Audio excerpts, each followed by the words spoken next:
ایک دفعہ کا واقعہ ہے کہ سرکار غوث اعظم رحمت اللہ علیہ اپنی خانقاہ میں بیٹھے ہوئے تھے۔ تب ہی آپ کا ایک مرید پاس آیا اور عرض کی، سرکار رحمت اللہ علیہ میں برباد ہو گیا ہوں۔ سرکار غوث اعظم رحمت اللہ علیہ نے فرمایا کہ بتاؤ بات کیا ہے؟ تو اس مرید نے عرض کیا کہ سرکار میری اکلوتی بیٹی ہے، میں نے ابھی تک اسے گھر سے باہر کبھی نہیں بھیجا، لیکن آج جب میری بیٹی چھت پر گئی تو چھت سے واپس نہیں آئی۔ اپنے آس پڑوس بھی پتہ کروا لیا ہے مگر کہیں بھی میری بیٹی نہیں ملی۔ سرکار غوث اعظم رحمت اللہ علیہ مجھے میری بیٹی چاہیے۔ سرکار غوث اعظم رحمت اللہ علیہ نے فرمایا ٹھہر جاؤ، اور سرکار غوث اعظم نے اپنی آنکھوں کو بند کر لیا۔ چند ہی لمحوں میں آنکھیں کھولی اور اپنے اس مرید سے فرماتے ہیں تمہاری بیٹی آج ہی ملے گی۔ آپ رحمت اللہ علیہ نے فرمایا تم آج رات کو کرک کے ویرانے میں جاؤ اور تل خمس کے پاس جا کر بیٹھ جاؤ اور اپنے ارد گرد دائرہ کھینچ لو۔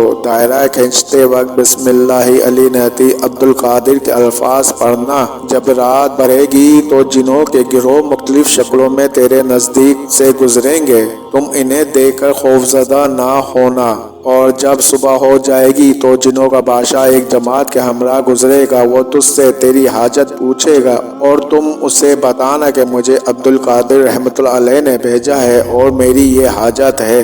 حضرت ابو سعد فرماتے ہیں میں نے حکم کی تکمیل کی۔ آپ رحمت اللہ علیہ کے فرمان کے مطابق ڈراؤنی شکلوں والے لوگ گزرتے رہے مگر دائرے کے نزدیک کوئی بھی نہیں آ سکا، یہاں تک کہ علیل صبح جنوں کا بادشاہ ایک گھوڑے پر سوار آیا اور اس کے ساتھ ایک کثیر جماعت بھی تھی۔ اس نے مجھ سے میری حاجت پوچھی اور غوث اعظم کا پیغام دیتے ہوئے اپنی حاجت بیان کر دی۔ میری بات سن کر وہ جنوں کا بادشاہ گھوڑے سے اترا اور زمین کو بوسہ دیتے ہوئے دائرے کے کنارے بیٹھ گیا۔ بادشاہ کے بیٹھتے ہی اس کی جماعت بھی وہیں بیٹھ گئی۔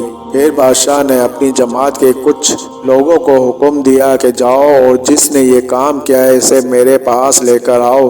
چنانچہ وہ لوگ ایک سرکش جن کو پکڑ کر لائے جس کے ساتھ میری بیٹی بھی تھی۔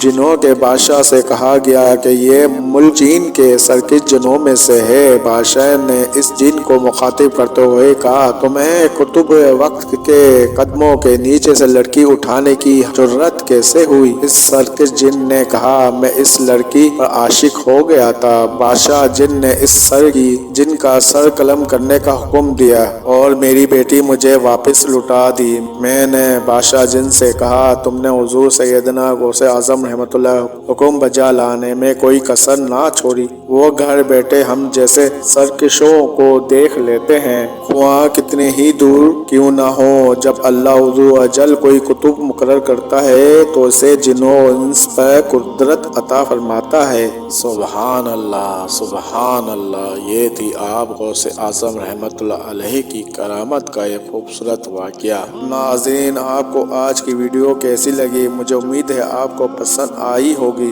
اور اگر آپ کو ویڈیو پسند آئی ہو تو میرے چینل کو لائک کریں، سبسکرائب کریں اور بیل آئیکن کو آن کریں، شیئر لازمی کریں۔ شکریہ، جزاک اللہ۔ اللہ تعالی ہم سب کا حامی و ناصر رہے، آمین ثم آمین۔